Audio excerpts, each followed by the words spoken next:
Magandang araw sa inyong lahat. Ngayon itatalakayin natin ang El Filibusterismo, Kabanata 34 na pinamagatang Ang Kasal na isinulat ni Dr. Jose Rizal.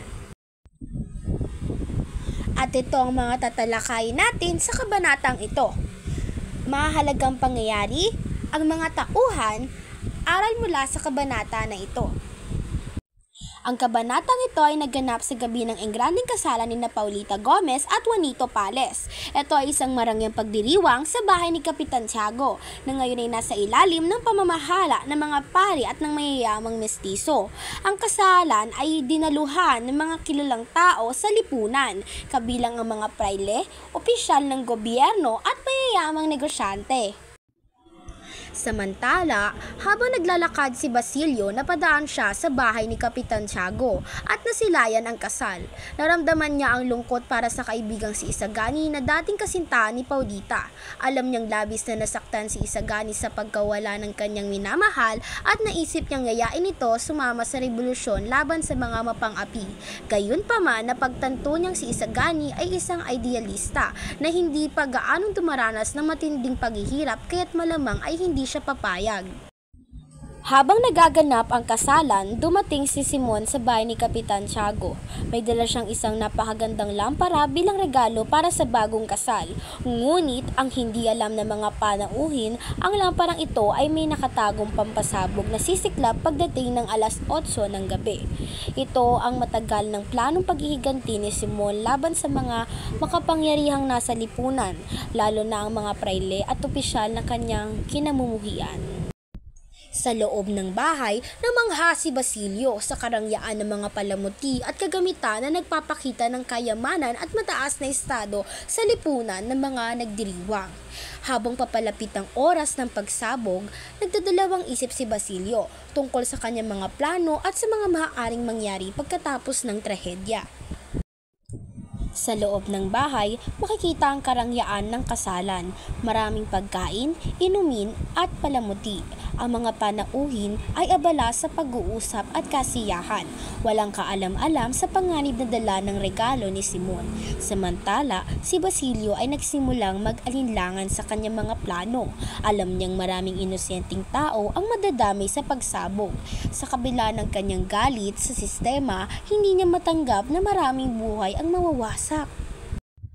Dahil dito, nagmadali siyang lumabas upang hanapin si Isagani, ang dating kasintahan ni Paulita. Alam niyang si Isagani ay maaaring nasa paligid at maaaring madamay sa trahedya. Nais niyang balaan ito bago mahuli ang lahat. At ngayon, tatalakayin natin ang mga mahalagang pangyayari sa kabanatang ito. Ang engranding kasal ni Paulita Gomez at Juanito Pales. Naganap ang marangyang kasal sa bahay ni Kapitan Tiago. Tumalong maraming mayayaman na praile at makapangyarihang tao sa lipunan. Ipinakita ang kayamanan at impluwensya ng mga nasa alta sosyalidad.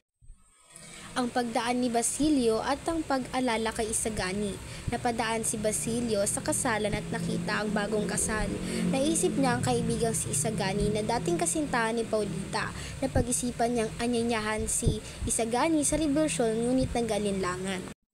Ang pagdating ni Simon na may dalang lampara. Si Simon ay dumating at nagbigay ng isang lampara bilang regalo sa bagong kasal. Hindi alam ng mga panauhin na ang lamparang ito ay may pampasabog.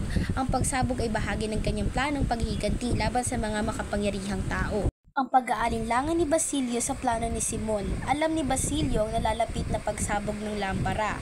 Pagsapit ng alas 8 ng gabi, nagsimula siyang magdalawang isip dahil maraming inosenteng tao ang mamadadamay. Paghahanap ni Basilio kay Isagani. Nagmadali si Basilio upang hanapin si Isagani at palaan siya sa panganib. Naging kritikal ito dahil maaring nasa loob si Isagani at mapahamak sa pagsabog. At ngayon, dadako naman tayo sa mga tauhan sa kabanatang ito.